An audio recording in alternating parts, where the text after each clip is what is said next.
Okay, so today we're diving into something pretty critical, actually. It's this hidden problem in website lead generation. We're talking about the false positive and spam filtering. Hmm.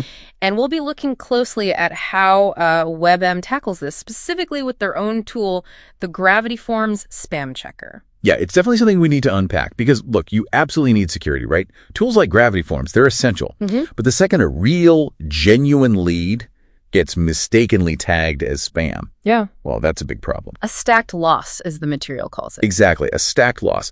Because first, you lose the money you spent getting that lead, maybe ad spend. Right. Right, that's gone. But maybe even more importantly, you lose the entire potential lifetime value of that customer. That relationship might never even start. And that's bad enough, losing the lead, losing the money. But today, it's actually worse, isn't it? Because a form submission isn't just about an email anymore. No, not at all. It kicks off a whole chain reaction.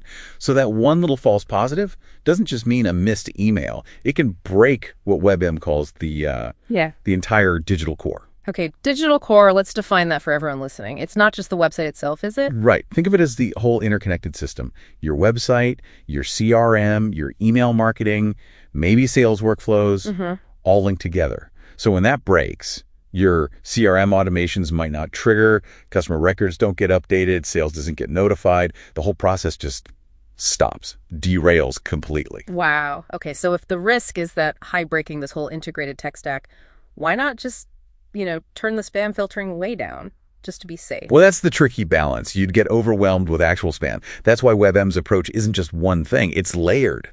They start with the standard best practices, things like honeypots, those invisible traps for bots. Right. The obvious stuff first. Exactly. But then this WebM Gravity Forms spam checker. It acts as that final, really crucial safety net. Its main job isn't even blocking. It's more about efficiently rescuing those genuine leads that accidentally get caught. Ah, okay. So it's less about defense, more about proactive recovery. Yeah. Makes sense. The materials mention some key features for control and efficiency, like a dashboard widget. Yeah, exactly. There's a simple dashboard widget right in WordPress. Huh. So you can see, at a glance, if anything's been flagged. Yeah. Really straightforward. Keeps it visible. And then there are the notifications.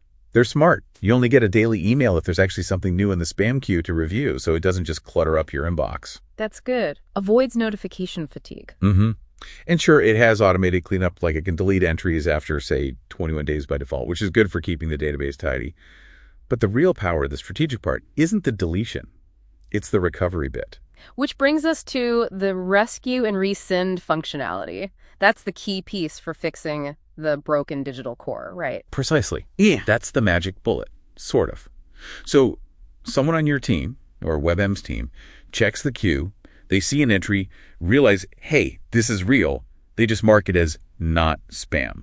Okay, simple click. And then, boom, the system automatically retriggers everything that should have happened originally. It resends all the notifications, restarts that CRM automation, updates the records. It basically just fixes that broken link in the chain instantly. So what could have been a total disaster becomes just a slight delay. Exactly. Turns a potential lost customer into just a slightly delayed response. Huge difference. Now, this sounds like it needs active management. It's not just a set it and forget it tool then. It depends on someone actually reviewing those entries. Absolutely. It's tied into service levels. For web-maintained clients, they get the tool, they get the alerts, and then their team logs in to review things. Okay, so they manage the review process themselves. Right. But for the higher tiers, like Web Manager or Webmaster clients, where the integrations are often more complex, the WebM team actually handles that review personally. They look at every single flagged entry. It's more of a considerate, sorted approach for those clients. Got it. That really underlines the partnership aspect. So the big benefits are protecting revenue, obviously. Definitely. Mitigating that stacked loss we talked about. And also engineering for speed and trust. How does that tie in? Well, think about time to resolution, or TTR. It's a key metric for customer experience. Imagine a high-value lead fills out a, quote, request at 2 a.m. If it gets falsely flagged as spam. They're just waiting. They're waiting. Yeah. And maybe they don't get a response until someone checks the queue the next day, maybe 8, 10, even 24 hours later. That delay, it can really damage trust before you've even spoken to them. Right. Especially if they reached out to competitors, too. Exactly. So by having a system to ensure every genuine inquiry gets seen quickly, you're directly improving that TTR. That builds confidence, builds loyalty. It's crucial. So pulling it all together, what this really shows is that modern website management isn't just about keeping WordPress updated anymore, is it? Not even close. It's about actively managing this whole integrated system, this digital core, to make sure all those critical automated tasks actually, well, happen. Yeah, the stakes are just so much higher now with all this automation, which leads to maybe a final thought for you to consider. Okay. If losing one lead doesn't just mean a missed email anymore, but it means potentially breaking this complex, expensive, interconnected web of CRM and marketing automation, how does that fundamentally change how businesses need to think about budgeting for proactive technical management? Does it shift it from being seen as just a cost center to being actually essential risk mitigation, something to mull over?